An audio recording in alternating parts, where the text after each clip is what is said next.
My name is Tyler Krebbs, and I live with my wife Allie, and we have a 10-year-old daughter named Ava, and a 7-year-old son named Casey, and a 4-year-old son named Brady. And I teach at a high school. I also coach football in the fall, Olympic weightlifting in the winter, track in the spring, so we're a pretty active household. We love to go outside in our backyard and jump on our trampoline, and we've got a basketball hoop and play hockey and ride bikes. We're active. We like to go swim, we like to go on walks, we like to go to the park. During my first pregnancy, I was actually diagnosed with type 1 diabetes. There always are extra concerns with a diabetic mother, and she went through the first 2 pregnancies really very normally. We were hoping, to have a larger family, so we were excited to have our third. A little bit anxious as the years had passed. My diabetes had gotten increasingly a little more difficult to control. Brady, I had a very difficult pregnancy with him. Because of the diabetes, he got most of the stereotypical effects from the type 1. We had talked about banking cord blood before our first child. I think had heard a lot of things about it and felt like it would be a good thing to do. The first 2 times we just didn't do it. And then when we knew Brady was going to be our last child, with the complications with Allie's pregnancy, the doctors and us agreed that this would be our last child. At that point, we decided we needed to bank the cord blood. And really our thought process behind it was we were hoping to be able to use it down the road for our kids or for Allie with diabetes. We thought with the third baby that we would have a very normal pregnancy like the first 2. So when we had the issues with Brady, it was very unexpected. Brady was born, came out, and it was silent. And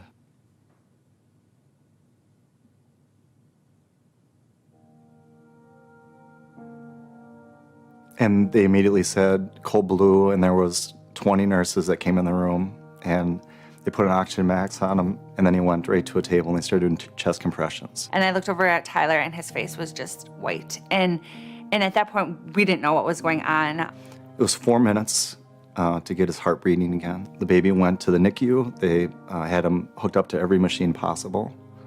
All of his organs had failed. So the first hours were just keep him alive. And I just remember asking, is he going to live?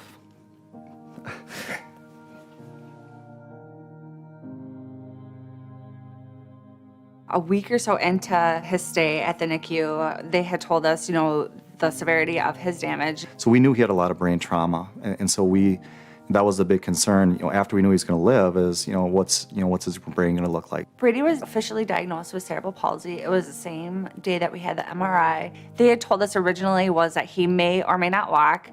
I just remember breaking down and having the picture of what his life would be growing up, and having it be a very different lifestyle for our whole family. At about 6 months old, we got a letter from Viacord saying that there was going to be a study at Duke University using a patient's stem cells to see if that would help with the cerebral palsy. When we received the letter, we said, wow, this is exactly what we want. Let's do something with him now, and try to help him as much as we can to have a normal life. Our doctors did a great job, during the process of getting as much usable cells as possible, and so we were able to do it 4 times. So we went when he was 1, 1.5, 2, 2.5. We noticed every time that he had the infusion that he made big strides. We just noticed huge amounts of energy and movement. When he was 1 and 1.5, after that he started walking on his own, and the ones when he was around 2, we really saw big jumps in verbalizations. Brady really doesn't have many limitations today, physically, I would say. He can keep up or go beyond what, kids his own age are doing. If you were a stranger and had just met Brady, you would think that he's a normal, typical 4-year-old little boy. We're extremely active, and to see Brady running and jumping and playing with his siblings and try to read a book now and do all the things that we did with the other kids that we didn't know we'd be able to do. And at this point, they don't feel he needs any more physical or occupational therapy. It's a miracle, and it's so much fun to see. We tell everyone that we talk to, it's definitely something you should look into. And again, we weren't expecting the brain injuries. No one does. But to me, it's a very minor investment for the possibility of something bad happening.